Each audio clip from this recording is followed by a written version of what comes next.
Suika can see, but now we enter the Silver Age.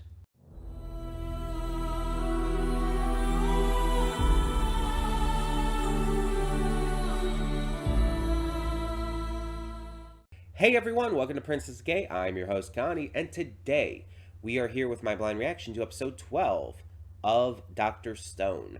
So, last time we started working with glass. We got some sand and made some glass, and we made some lenses for Suika's melon helmet so that she can see, because we found out that she's very nearsighted and needs, corrective lenses. Of course, the people in this world don't really understand all of that with, like, different eye issues and whatnot. So they think it's like some kind of like disease or curse or something. Um, but Suika is now able to see really well, and it's such a sweet moment, like when she's able to see the sunflowers like really properly for the first time, and you see her start to cry just out of joy. It's like that gets to me. That shit gets to me. I'm I'm a sucker for really good emotional moments like that. I cry not only during sad stuff, but during happy stuff too. In fact, a lot of times I end up crying a lot easier and a lot more often during the happy stuff because it just happens a little more often with the stuff I react to. But yeah, it was a great moment and really, really hammered in how much I am just really loving Suika as a character and just all of these characters and the entire show.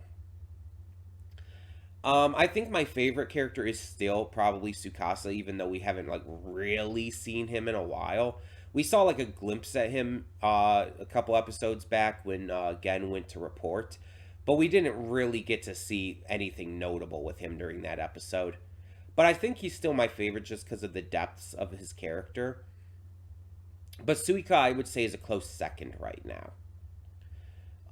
And honestly, could very easily take the top spot. But we'll see how it goes. In the meantime, our next goal is to create a silver spear for Kinro, while Ginro wants another golden spear. But we're starting at least with Kinro and the silver spear. And yeah, we're obviously going to be successful, and it's going to be pretty cool. Um, but apparently, it's going to be dangerous too. I guess according to Senku, probably the most dangerous thing they've done so far. And this is all still, mind you, part of this larger arc of trying to get into the village to help the priestess, whose name I keep forgetting every single time. Once she starts becoming more of a recurring character rather than just someone they're talking about, I'll probably remember her name a little easier. But we're still part of this arc with trying to get into the village and help her and save her life from this sickness and everything. But in order to do so, got to get all this stuff up and running with the Kingdom of Science, got to get people on the side. And we're kind of at the moment also working towards this tournament that's going to determine the next chief and who marries Ruri. That's her name, by the way. Ruri. I just, it clicked in my head as I was saying that. And who's going to marry Ruri. Which I still say should be Chrome, because his love for her is as genuine and pure as you can get, but it's probably not going to be Chrome. Like, it's not going to be her sister, because they already had that happen once. It's not going to go down that same route. It's obviously not going to be Magma, because we're trying to stop Magma from winning. Will it really end up being Kinro or Ginro, though? I can't see it being either of them. Again, rightly, it should be Chrome. But we'll get to that when we get to that. First, we have to make these spears. And I'm interested to see exactly how this is going to go because, again, all the science in this show is actually pretty accurate. That's actually one of the big draws of Dr. Stone. And I'm definitely interested to see what they do with that in regards to Silver because I know very little about Silver. Like, honestly, I know very little about a lot of this stuff, most of it. Um, there's only some things like I know, like, glass comes from sand and stuff like that. But, you know, not everything is just something that's in my base of knowledge. Either because it's just not something I ever learned, like in school or whatnot growing up, or just because it's not something that I think, would have learned growing up. Like, because I'm not like Senku. I never, like, really delved into science that hard. Anything I would know would be, like, the basic stuff from, like, school science classes, which is not a lot, mind you. And I don't even remember everything from those classes. But yeah, it's it's very minimal knowledge. Science and math were never my strongest subjects. They were actually the opposite, my least strong subjects, my weakest. I was always better with social studies and language classes, English classes, I should say, not like language like German or Spanish class. English based classes, literature classes. That's a good way to put it. Those were always my best classes, though.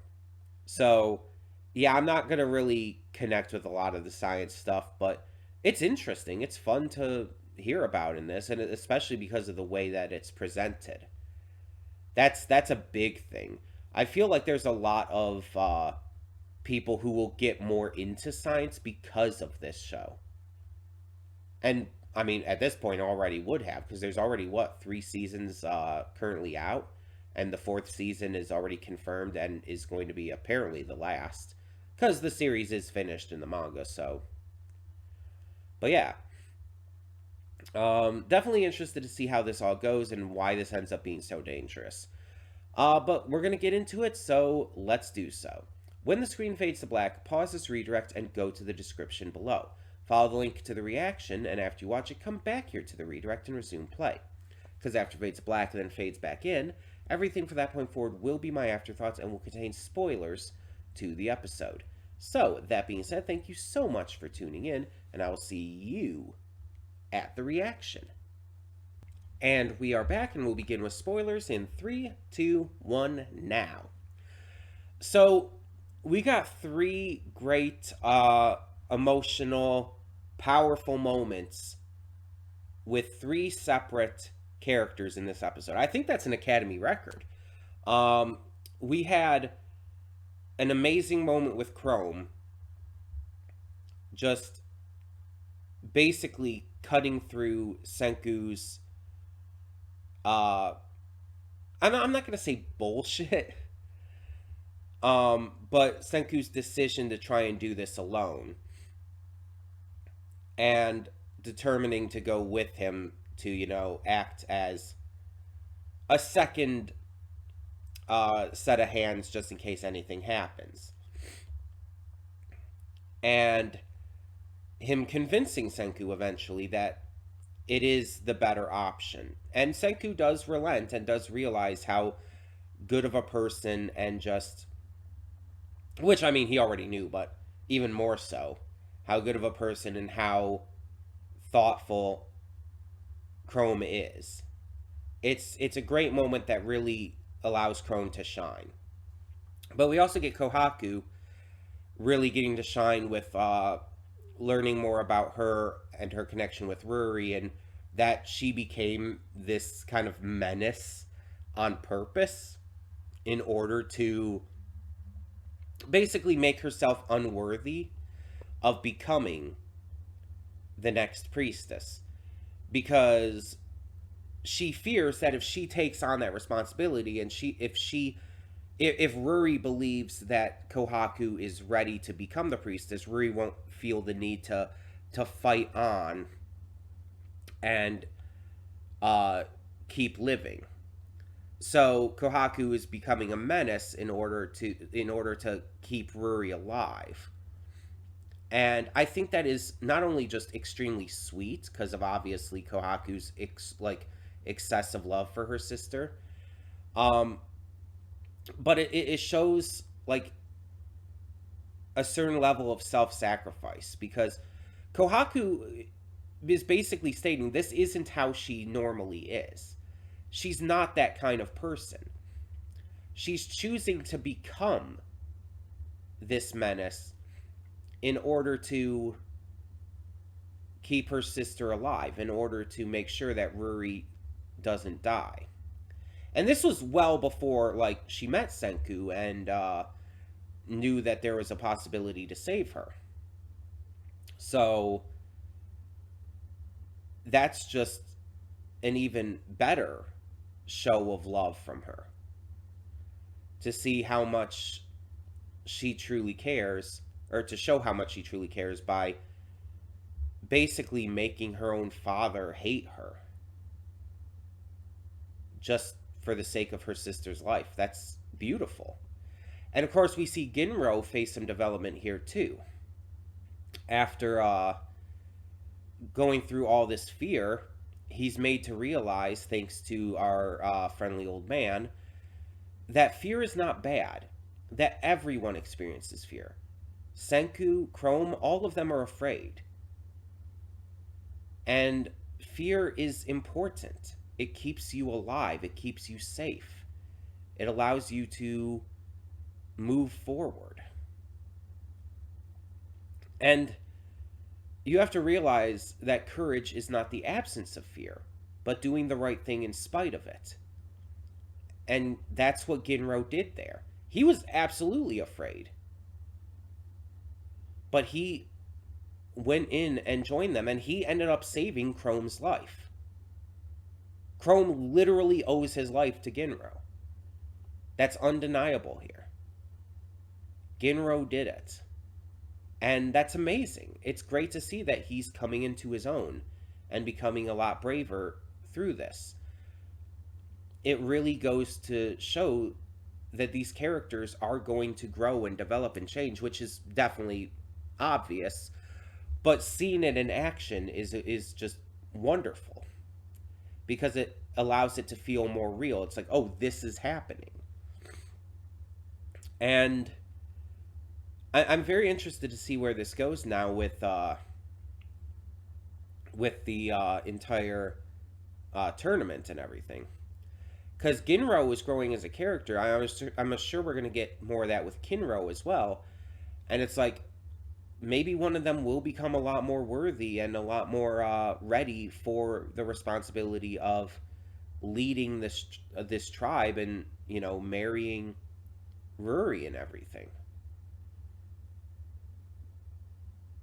It's like I had felt like before that they didn't really feel like they were the right characters for that, but maybe they will become that. I still think that Chrome would be the best choice, mind you, but still. I'm very, very interested to see where this continues to go. We got the sulfuric acid now, though, and that is the first big step to creating this sulfa drug that is going to help Ruri. So, next episode is probably going to focus on getting that made. And I'm definitely interested to see what else is going to go into that. But we got to be getting close to... we got to be getting close to actually, going into this all. Curing Ruri, entering this tournament. We got to get close to that. There's been just so much build up to that, and I know that's what this arc is clearly about, but still, I want to see more.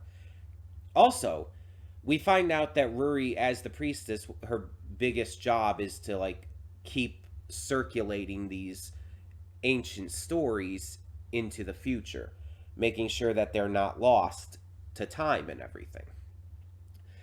And I'm wondering what these ancient stories are. They probably have to do with the old world. I mean, I would assume. But I'm wondering exactly what they are, because they could be kind of anything, really. I'm very curious, and I'm wondering, like, I assume we're gonna find that out. I'm just wondering, like, how that's all gonna go down. But yeah, this episode did a lot of great things. It really worked on the characters extremely well, and set up some great things for this to really start hitting its stride with this arc. But tell me in the comments below, what did you think of this episode of Dr. Stone? Let me know, and for now, I'm Connie, and I'm signing off. See y'all next time.